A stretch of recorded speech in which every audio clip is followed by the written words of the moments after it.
2026 সালের এপ্রিল মাসের সর্বশেষ আপডেট অনুযায়ী মালয়েশিয়ায় অবস্থানরত বাংলাদেশি কর্মীদের জন্য গুরুত্বপূর্ণ কিছু খবর রয়েছে।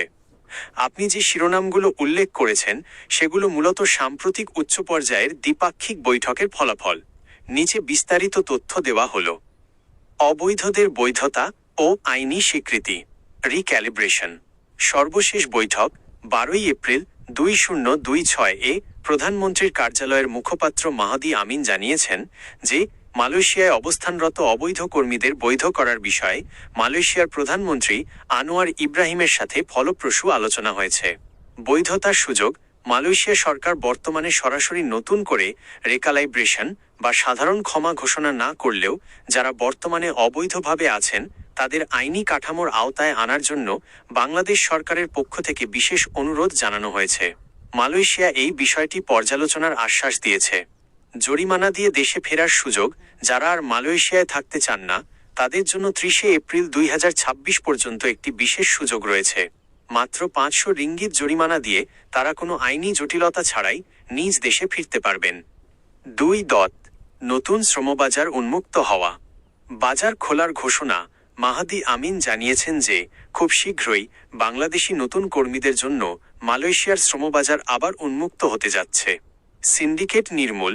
এবার কর্মী পাঠানোর খরচ কমানো এবং মধ্যস্বত্বভোগী বা সিন্ডিকেটের দৌরাত্ম্য বন্ধ করতে উভয় দেশ কঠোর অবস্থানে রয়েছে।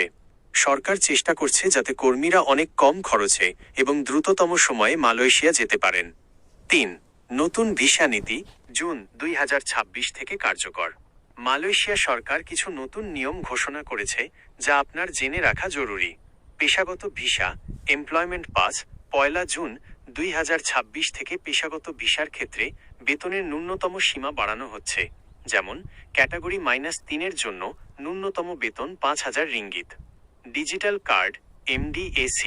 এখন থেকে মালয়েশিয়ায় প্রবেশের 3 দিন আগে অনলাইনে Malaysia digital arrival card MDAC পূরণ করা বাধ্যতামূলক। 4. গুরুত্বপূর্ণ সতর্কতা।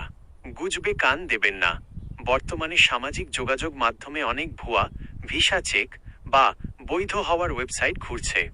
মালয়েশিয়া ইমিগ্রেশন বা বাংলাদেশ দূতাবাসের অফিসিয়াল ঘোষণা ছাড়া কাউকে টাকা দেবেন না। দালাল থেকে সাবধান। অবৈধদের বৈধ করার নাম করে যদি কোনো দালাল টাকা চায় তবে নিশ্চিত হয়ে নিন, কারণ বর্তমান আলোচনাগুলো এখনও সরকারি পর্যায়ে রয়েছে। সরাসরি আবেদন প্রক্রিয়া সবার জন্য এখনও উন্মুক্ত হয়নি। সারসংক্ষেপ।